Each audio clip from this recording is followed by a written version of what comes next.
How to change video aspect ratio on GoPro Quik. First of all, open the GoPro Quik app on your device. Next, go to the Studio tab and browse through your media library to find the video you want to edit. Once you find it, tap on the video to open it in the editor. When the video opens, look at the bottom right corner and tap on the format icon to access the aspect ratio settings. From here, you can choose your preferred aspect ratio such as 16:9 for widescreen, 4:3 for a more classic look, 1:1 for a square format, or any other available option depending on your needs. You can also adjust the video frame if necessary to ensure your subject is well centered and fits perfectly in the new ratio without cutting off important details.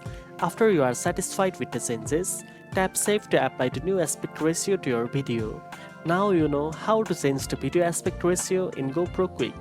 If you found this video helpful, don't forget to like, share and subscribe for more editing tips. Thanks for watching and I'll see you in the next one.